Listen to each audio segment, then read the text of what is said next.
بسم اللہ الرحمن الرحیم۔ السلام علیکم ورحمۃ اللہ وبرکاتہ۔ ڈیئر ویورز، آج جب میں مغرب کے بعد گھر سے باہر نکلی تو سما ہی کچھ اور تھا۔ چراغاں رنگینیاں پاکستانیوں نے تو حد کر دی، اسے لیلۃ القدر ہی بنا ڈالا۔ خیر، اب انسانوں کے بنانے سے تو رہا، اگر اضافہ قبول ہوتا تو لوگوں نے واقعی کمی نہیں چھوڑی تھی۔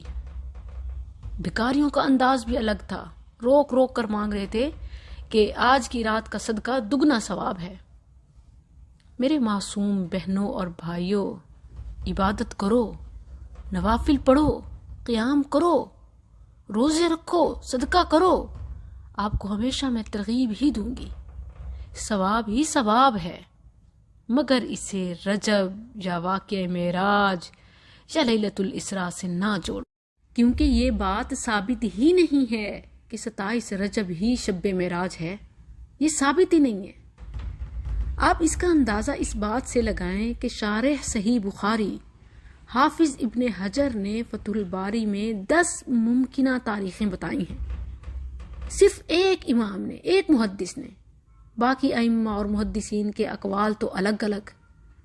اور پھر بالفرض والمحال اگر 27 رجب کو ہی ہم واقعہ معراج مان لیں تو ہمارے نبی صلی اللہ علیہ وسلم نے اپنی زندگی میں ایک بار بھی رجب یا 27 رجب ایسے منائی جیسے آج ہم مناتے ہیں، یا پھر صحابہ کرام رضوان اللہ علیہم اجمعین نے یا ان میں سے کسی ایک نے 27 رجب یا رجب کا کوئی دن یا رات کوئی خاص عمل کیا؟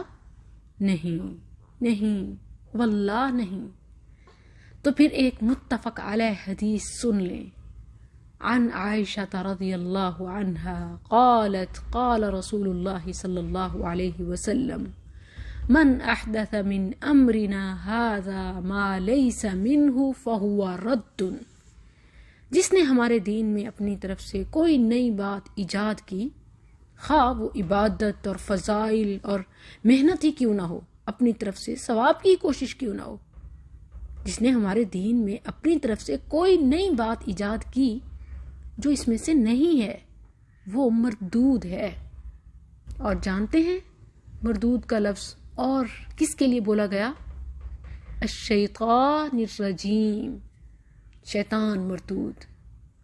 تو جو دین میں نیا کام نکالتا ہے اپنی طرف سے، بے شک اچھا ہی کیوں نہ ہو، مگر وہ دین